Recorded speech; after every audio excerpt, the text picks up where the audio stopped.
¿Qué tal amigos? Qué gusto saludarlos y darles la bienvenida de nueva cuenta a este espacio de Contando Copas. Los saluda con el gusto de siempre José Daniel Sánchez, al lado de Patricio Betancourt. ¿Cómo estás, Pato? Pues muy feliz, muy emocionado, Dani, porque hoy tenemos invitado de lujo. No estoy exagerando, es el mejor pentatleta mexicano de la historia. Así lo dicen las estadísticas, porque es el primer mexicano en conquistar una presea en pentatlón moderno en la historia de los Juegos Olímpicos. Ismael Hernández Uscanga, muchísimas gracias por tu tiempo. Es un honor tenerte por acá. Un gusto estar aquí con todos ustedes. ¿Qué es el pentatlón? Que nos cuentes un poquito a la gente que no está muy familiarizada con este deporte. ¿En qué consiste? Claro, la verdad es que el pentatlón no es un deporte popular, ni siquiera a nivel mundial, entonces no culpo a ninguna de las personas que no está familiarizada. Al contrario, con mucho gusto les cuento, el pentatlón es un deporte militar por nacimiento.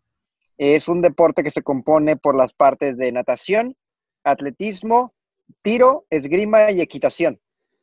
Cuando uno piensa de estos deportes, dice, bueno, ¿a quién se le ocurrió poner estos deportes juntos y llamarlo pentatlón, ¿no?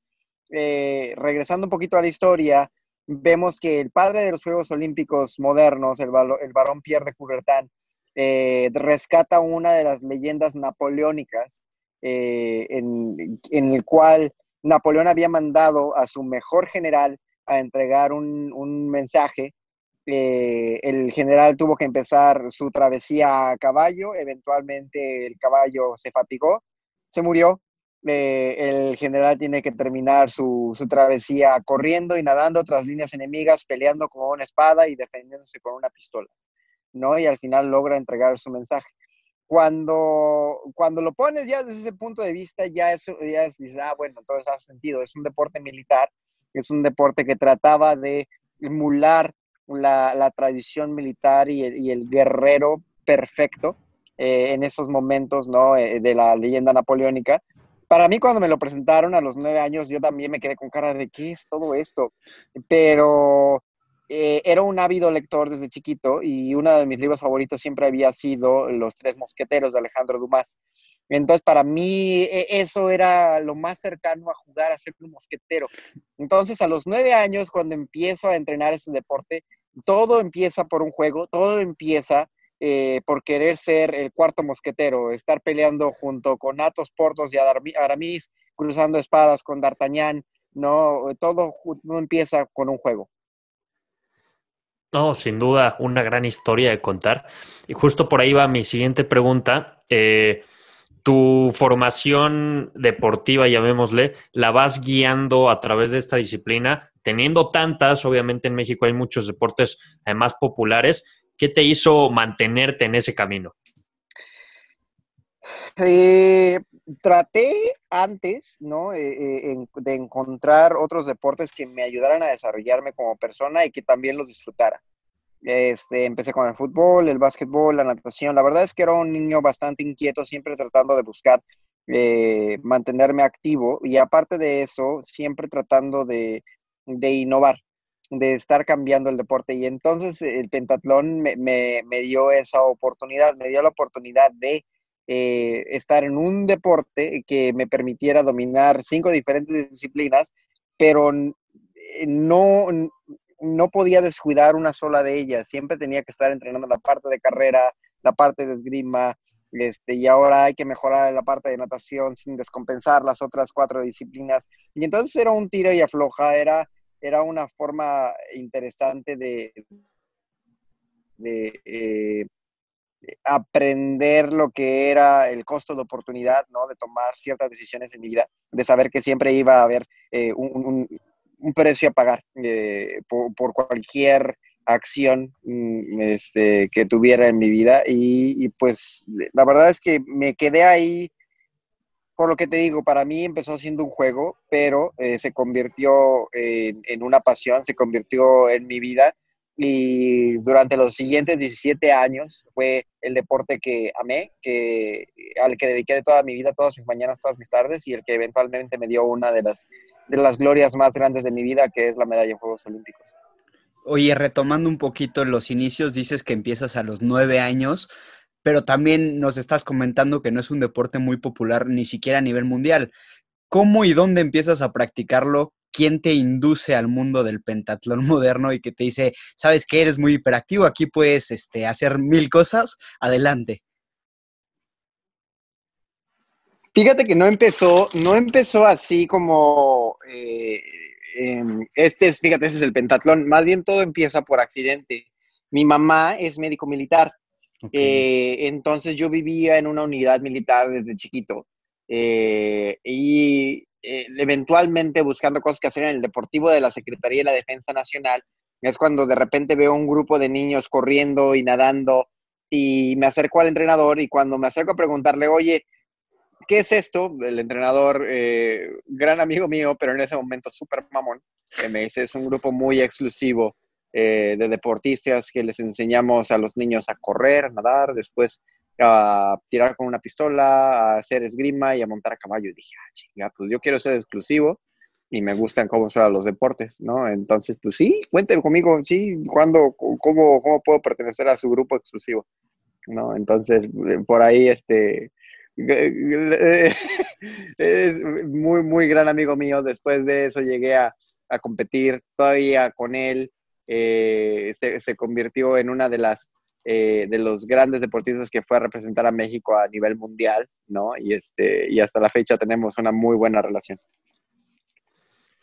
Desde ese momento en el que inicias ya como tal en este mundo del pentatlón moderno, ¿cuánto te llevó prepararte? Sabemos cómo son los ciclos olímpicos, ¿no? ¿Cuánto te llevó prepararte y cuántas competencias o torneos tuviste que pasar para llegar a la cita olímpica? Fueron 17 años desde que empecé a entrenar. Empecé a los 9 y llegué a Juegos Olímpicos a los 26. Eh, Horas de entrenamiento, uy, incalculables. Yo creo que fácil más de 10,000, 15,000 horas me aventé entrenando entre todas mis 17 años. Eh,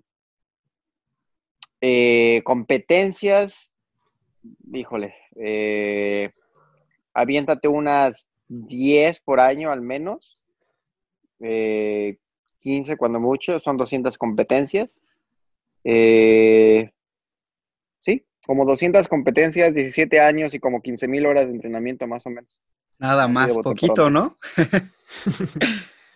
Oye, y todo este tiempo invertido entre entrenamiento y entrenamiento, entre disciplina y disciplina, pues, ¿qué te gustaba hacer para distraerte un poquito, para abstraer la mente de, pues, estar todo el tiempo entrenando? ¿Qué disfrutas hacer más allá de, pues, entrenar e ir a unos Juegos Olímpicos, obviamente?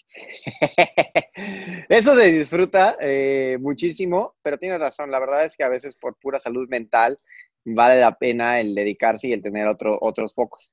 Te había dicho que desde temprana edad había sido un lector ávido y aparte un niño con mucha curiosidad. Parte de esa curiosidad lo que hizo es me encaminó y me enfocó en cuestiones de estudios. Sabía que era lo que quería estudiar, sabía que tenía que también desarrollarme en el área académica y es cuando empiezo también a darle un poquito más de seriedad a la parte de ser economista. Me graduó de economista en el 2013. Lo llevé un poquito más pausada, no me permitió el alto rendimiento deportivo llevar una carga normal y completa, ¿no? Tampoco me permitió el alto rendimiento deportivo el salir cada semana con mis amigos y hoy muchos de mis amigos que tengo de la carrera siempre me dicen, pero pues es que nunca te vimos afuera de las clases. Y la verdad es que no. Para mí, mi día se dividía en estudiar, el traslado, que era una hora y media de cada camino, porque de hecho vivía por la Secretaría de Defensa Nacional, pero estudiaba en el TEC de Monterrey, en Xochimilco.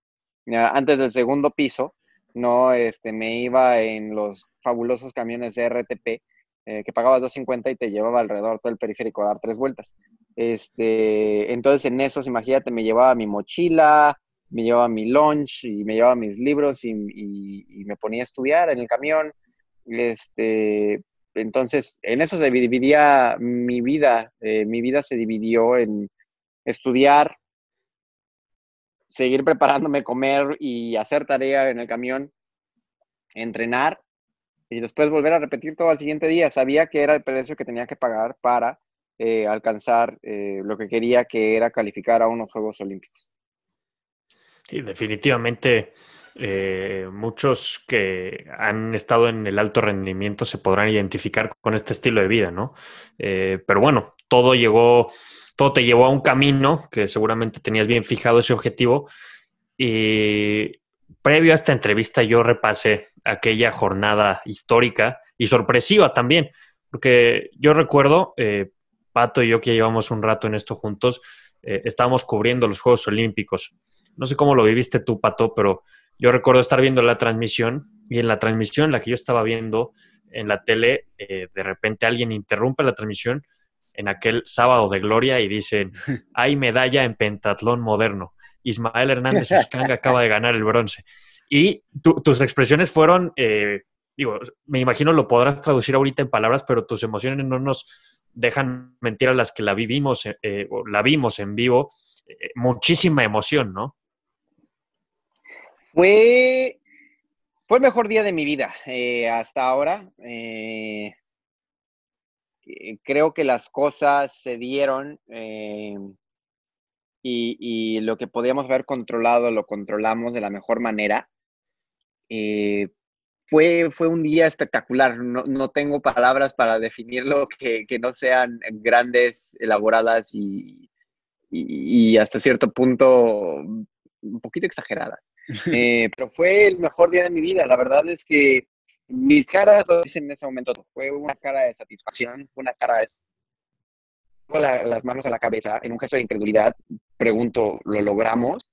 Y en un segundo momento, cuando exploto en la alegría, lo que cruza por mi cabeza en ese momento es un sí, lo logramos, realmente lo logramos. Y ese lo logramos iba dedicado para mi familia, iba dedicado para mis entrenadores, iba dedicado para todas las personas que habían entrenado conmigo, para mi fisioterapeuta, para mi doctor, para todo el mundo, las instituciones que se sumaron.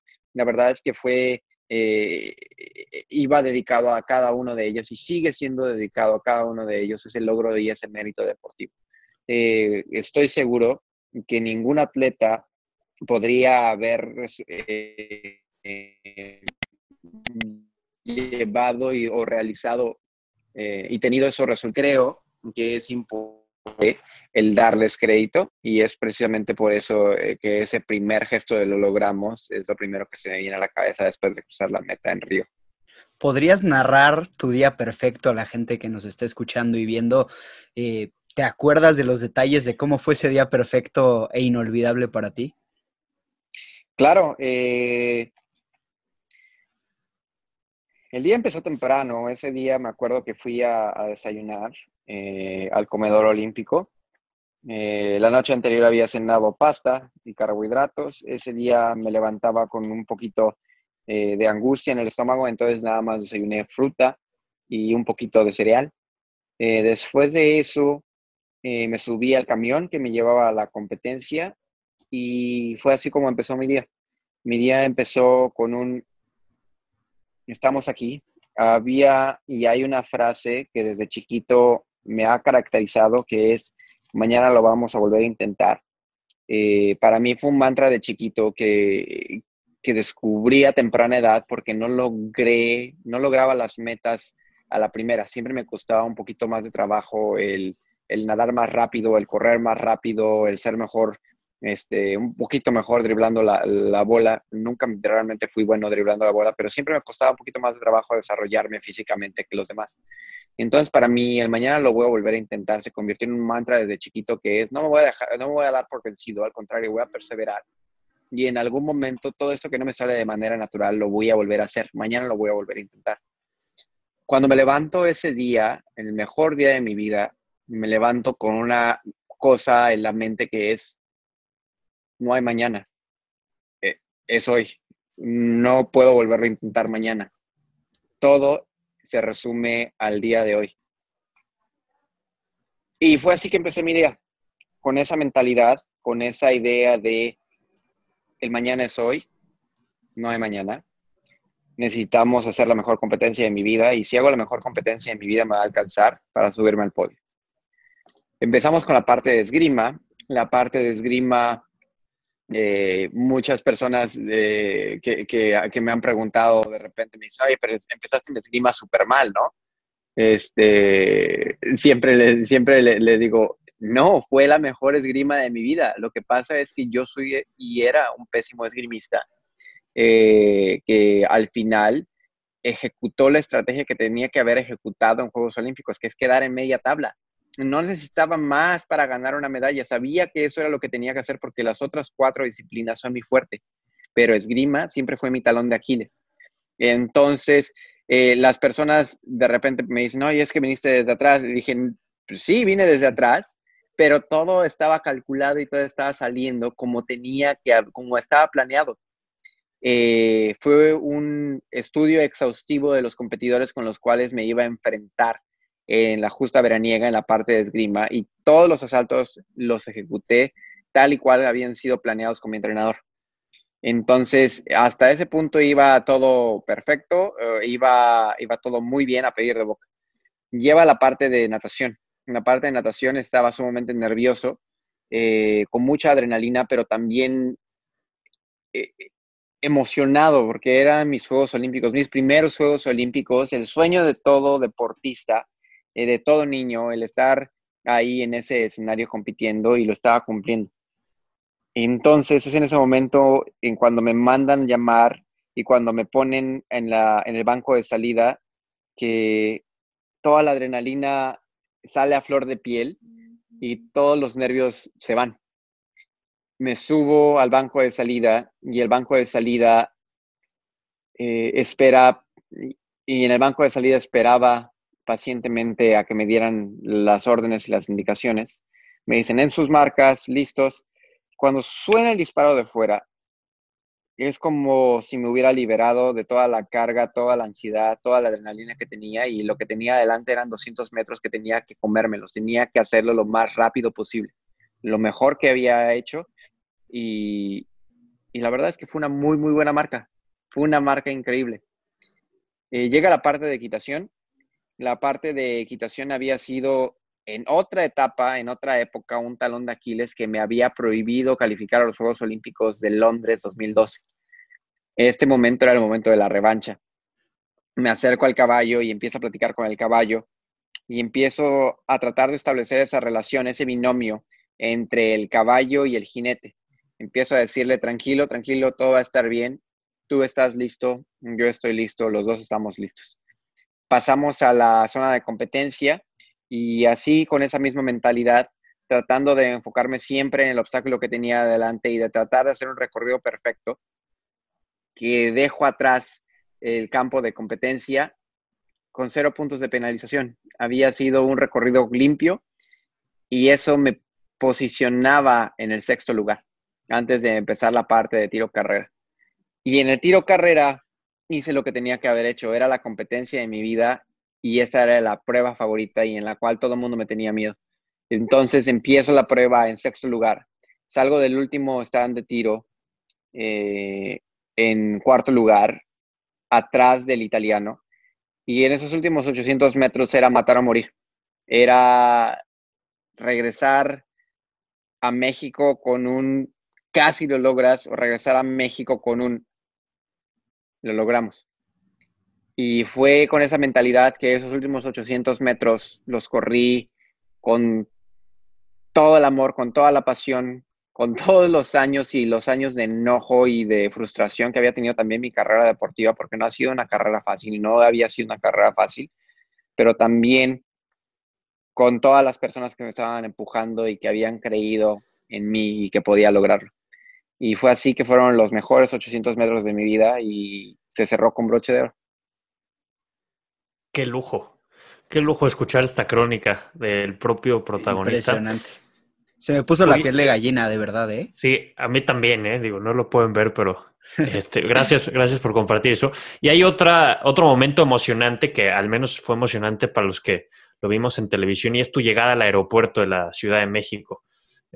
Mucha gente estaba ahí esperándote. ¿Y tú ya sabías que iba a haber tanta gente o qué pasaba por tu cabeza cuando estabas ya esperando salir de vuelta a tu país? No esperaba nada, simplemente estaba contento. La mañana, la mañana después de Juegos Olímpicos me levanté y lo primero que hice fue checar que la medalla estuviera ahí y que no fuera un sueño, así como, ¿es neta qué pasó? Después de eso, en febrero había tenido una competencia en Brasil, que había sido una muy buena competencia, había quedado en quinto lugar en una Copa del Mundo en esa ocasión. Y había hecho una promesa, no sé con quién, conmigo mismo, con el universo, con quien me escuchara en ese momento, pero había prometido que si lograba traerme a México una medalla el día siguiente después de la competencia, no importaba lo adolorido, lo cansado, lo crudo que hubiera estado por haber celebrado, tenía que ir al Cristo de Corcovado. Era mi peregrinación y era parte del precio que tenía que pagar. Nuevamente regresamos a lo mismo, ¿no? Y así fue, o sea, era de, mis papás estaban ahí y les dije, voy al Cristo de Corcovado, ¿quién viene? Y todos, pues todos vamos. Y ya nos fuimos al Cristo de Corcovado, eran como las 9 de la mañana, todo el mundo había tenido ruedas de prensa hasta las 3 de la mañana, ¿Y si estabas no había crudo estado o no? sumamente, no crudo para nada, pero sí sumamente desvelado. Y el Cristo de Corcovado pues estaba ahí, la promesa estaba pendiente y teníamos que cumplirla y subí al Cristo de Corcovado. Sumamente agradecido por esa experiencia, sumamente agradecido por toda la parte que se logró, ¿no? No podía dejar e incumplir una promesa que había hecho. No esperaba gran cosa regresando a México ni al aeropuerto, le soy sincero completamente, me tomó por sorpresa. Y es que lo único que tenía en mi mente después de esa visita en el Cristo de Corcovado es hora de regresar con esta medalla a México. Quiero que esta medalla se quede en suelo mexicano y es hora de llevarla a casa. Y así fue como me aventé el vuelo pensando en voy a llevarme la medalla a casa.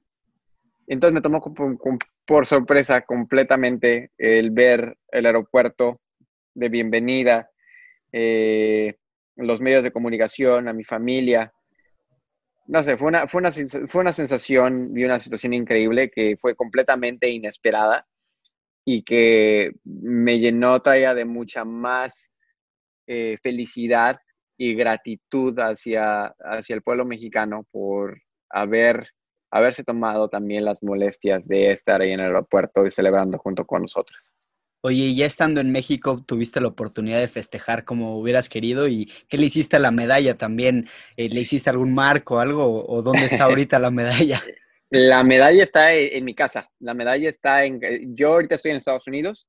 Estoy viviendo en Estados Unidos desde hace 3 años, pero la medalla, como lo habíamos dicho, se quedó en suelo mexicano y ahí se va a quedar. Este, está en casa de mis papás, la tienen mis papás. Y está ahí porque realmente quiero compartirla con ellos y quiero compartirla también con sus amigos y de repente los llevan a la casa con mis entrenadores que también luego van para allá, con mi hermano que también está entrenando, que les sirva como fuente de motivación. La medalla está ahí. Después de Juegos Olímpicos pude celebrar, sí celebré, eh, pero después de celebrar yo creo que venía algo que necesitaba también hacer, que era encontrar cuál es mi siguiente montaña. Mi siguiente montaña bien podía haber sido en ese momento dedicarme y volcarme completamente a un segundo ciclo olímpico que me dejaba y me posicionaba en un buen lugar, ¿no? Para empezar ese nuevo ciclo olímpico, la medalla que había traído a México. Pero, nuevamente regresamos a la parte que te había dicho, que soy una persona sumamente curiosa y una persona sumamente inquieta, siempre buscando qué hacer. Parte del qué hacer para mí era, quiero también en algún momento, no solamente ser eh, la el líder de opinión en cuestiones deportivas en México, ¿no? Que creo que hasta cierto punto, o al menos en pentatlón, me he ganado a pulso ser a cierto punto la imagen del pentatlón. junto con muchos otros atletas olímpicos y pentatletas mexicanos como lo es Horacio de la Vega, Ibar Cisniega y Oscar Soto. La verdad es que ellos fueron pavimentando el camino por el cual a mí me tocó transitar y me tocó capitalizar. Entonces, no solamente era la parte de ser el deportista, sino también quería ser en algún punto el líder de opinión en cuestiones de en cuestiones empresariales, en cuestiones de emprendedor, en otro tipo de cuestiones que en mi mente empezaban a circular en ese momento. Y es así como digo, bueno, si quiero en algún punto desarrollarme de manera profesional y ser un profesionista exitoso, después de haber sido un medallista olímpico, lo que tengo que hacer es acelerar mi aprendizaje en todas las cuestiones que no he vivido porque no he tenido una carrera laboral, una carrera profesional lineal como lo hace gran parte de México, ¿no? Que es, terminas la universidad y empiezas a trabajar y empiezas a desarrollar los años de experiencia. A mí no me tocó esa experiencia, por lo cual tenía que acelerar esos años.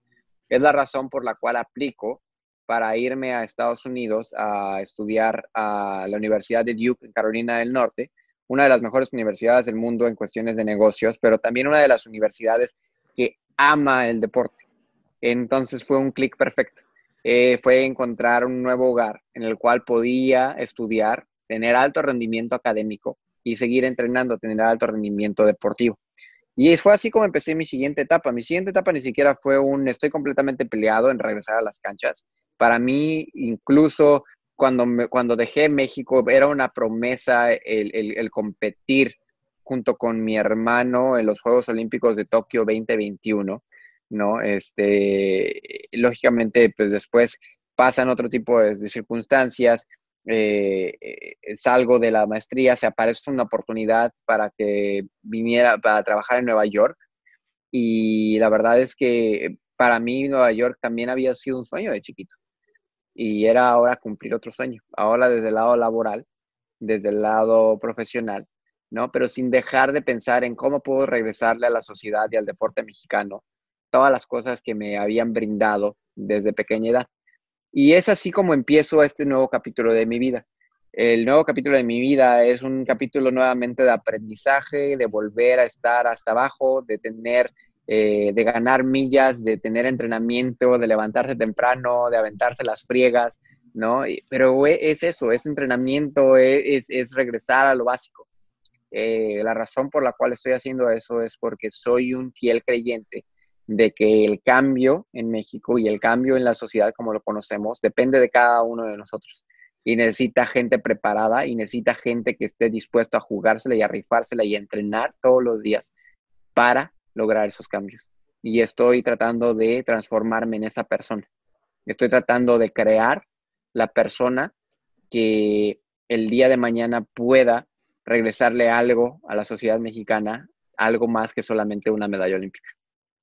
No, sin duda lo estás haciendo, licenciado en Economía, MBA en Duke, medallista olímpico en pentatlón moderno, el único mexicano que lo ha logrado, hay que recalcarlo. Y por eso te quiero preguntar, ¿qué papel crees que juega la preparación académica en la carrera deportiva de pues todos los atletas? Sabemos que muchos atletas no ponderan tanto la parte académica y tú eres el fiel ejemplo de que se puede hacer y no solo acabar la carrera, sino una maestría. No es fácil, es complicado, requiere mucho sacrificio y a veces muchas más horas de las cuales uno quisiera, pero déjame te cambio la pregunta. ¿Cuál es, o por ejemplo, tú qué dirías que son las habilidades que se desarrollan, más bien que utilizas hoy en día en el trabajo o en la escuela, que más utilizabas? Te puedo decir que en mi caso fue la parte del trabajo en equipo, la parte de la disciplina, la parte de la tolerancia a puntos de vista diferentes, ¿no? Ya me hice muy gringo. Hay un término que se llama accountability, responsabilidad. O sea, cuando tú dices que vas a hacer algo, realmente hazlo, ¿no? O sea, es un tema que tienen aquí en Estados Unidos muy, muy, muy, muy bien pulido. Como O sea, sí, ownership, ¿no? sí, sí, sí, sí. Ándale, Un o sea, compromiso, ¿no? sí, el compromiso, ándale, todo, o sea, la parte de compromiso, ¿no? Eh, eh, eh, eh, los atletas lo traen de fábrica. Los atletas son cosas que desarrollan, y no solamente los atletas seleccionados nacionales, cualquier persona y cualquier individuo o niño que se dedique y que vaya a entrenar todas las mañanas a la parte de natación, a la parte del fútbol, aprende lo que es jugar en equipo, aprende lo que es la disciplina, aprende lo que es el compromiso, la responsabilidad, aprende todas esas cosas que el día de mañana, cuando estás en la escuela o cuando estás en el trabajo, son habilidades que utilizas siempre, ¿no? Entonces ahora creo que es justo, y ahora respondiendo a tu pregunta, que es, ¿crees que los deportistas les hace falta enfocarse un poquito más en la parte académica? Creo que hay una gran oportunidad para que los deportistas mexicanos se conviertan en un motor diferente para la economía y que viertan sobre la parte laboral, todo el aprendizaje que han tenido. Pero para llegar a ese punto laboral también tienen que enfocarse primero en desarrollarse académicamente. Y esa parte no es fácil, pero creo que el sistema mexicano, el sistema de universidades mexicanos se está moviendo para allá. Y aplaudo, por ejemplo, mucho el caso del TEC de Monterrey, la Náhuac, ¿no? La Ibero, que tienen ya sus equipos competitivos, que compiten en la universidad a nivel nacional, ¿no? Que están empujando realmente que combinen la parte de alto rendimiento académico con el alto rendimiento deportivo. Y entonces es donde empiezan a ver más y más resultados. Una de las cosas que a mí me encanta de aquí de Estados Unidos es el modelo que tienen en cuestiones de universidades y cómo las universidades son las que jalan el talento y ese talento después se convierte en semillero de los grupos olímpicos y del equipo olímpico, ¿no? Entonces siento que estamos caminando en una buena dirección. La parte también de la VM también tiene ahí con Dieter Holtz, imagínate en cabeza, ¿no? Tiene grandes capacidades que vamos caminando para esa dirección. Hay que hacer mucho como sociedad, sí. Hay que hacer mucho nosotros como deportistas para realmente comunicar esto también. Hace parte también falta la sociedad que vea la importancia simplemente o afuera de las partes de las imágenes que pueden ser los deportistas a través de todas estas disciplinas que desarrollamos. Entonces, bueno, creo que ahí ya me fui un poquito largo, pero es un Nada, poquito en 100% vale síntesis. la pena. Sí, sí, sí. El modelo de la NCAA, ¿no? La verdad es que es de aplaudir lo que hacen, porque como bien dices, los que salen y se convierten en talentos y exponentes del deporte estadounidense, pues son los que tenemos vislumbrados, pero ¿cuántos no que siguieron ese camino, el alto rendimiento, que a la mera hora prefirieron seguirle por otro lado, ¿no? Y que todas esas bases que cimentaron en toda su carrera deportiva, pues les dan frutos en otros temas. Mencionabas por ahí a tu hermano, que ya está también yéndose o no quiero decir siguiendo tus pasos, pero sí buscando objetivos similares. ¿Estás en contacto con él o lo ayudas a entrenar, le das consejos? ¿Y dónde lo ves en el próximo ciclo olímpico? La respuesta corta es sí, platico mucho con él. Eh, tuve tuve un gran entrenador y también tuvo cierta disciplina en registrar cuáles eran los entrenamientos y el programa de entrenamiento. El otro día mi hermano me habló y me dijo, oye, ¿cuáles eran los programas de entrenamiento que tenías previo a Juegos Olímpicos? Se los mandé. A cierto punto necesitamos estudiar qué fue lo que se hizo bien. Ahora ya, después tal vez, y un poquito tarde, después de 4 años, estudiar qué se hizo bien, qué se puede mejorar, qué se puede repetir, ¿no? Entonces estamos en ese camino para que él también, para que él busque su propia historia de éxito. Hablo con él constantemente, lo imagino en un futuro, ahorita, no sé si lo imagino calificando Juegos Olímpicos, eso sí, o sea, creo que él tiene la fibra y tiene la mente que tiene que calificar y que quiere calificar a los Juegos Olímpicos. Tenemos la infraestructura y el equipo y la prueba de cuál es el caminito a seguir para llegar a unos Juegos Olímpicos. Entonces esperemos que no nos quede mal esa investigación que estamos haciendo. ¿Y cómo lo imagino? Lo imagino siendo feliz y plenamente como deportista y como estudiante, que se sienta completamente realizado por todo lo que ha hecho. Porque él ha hecho todavía mucho más de lo que yo hice a su edad.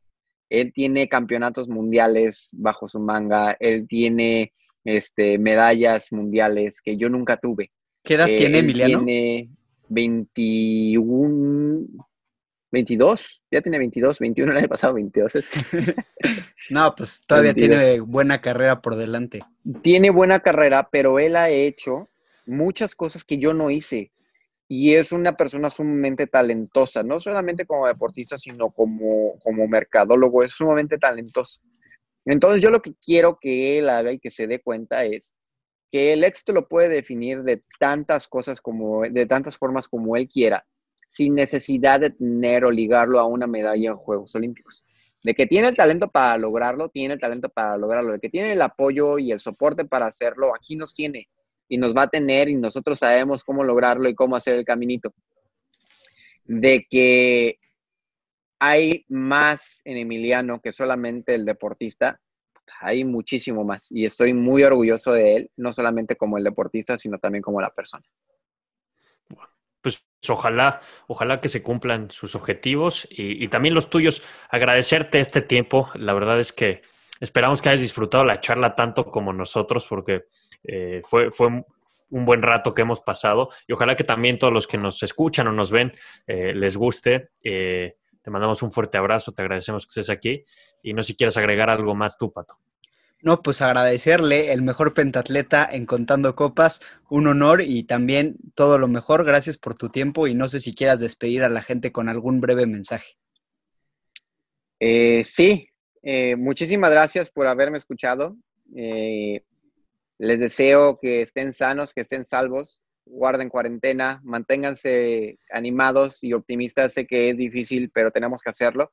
Y esto es una batalla de todos, esto es una pelea de todos. Vamos a hacer la parte que nos corresponde. Cuidémonos a nosotros mismos, cuidémonos a la gente que está en situación de vulnerabilidad y también seamos respetuosos en cuanto a los lineamientos, utilicemos las mascarillas si es prudente salir, ¿no? Pero espero que todos nos mantengamos sanos, salvos, optimistas y recuerden, esta es una batalla de todos, esto es responsabilidad de todos y vamos a salir adelante todos. Muchas gracias. Esto fue Contando Copas. Recuerden suscribirse y estar al pendiente para seguir escuchando más y más historias.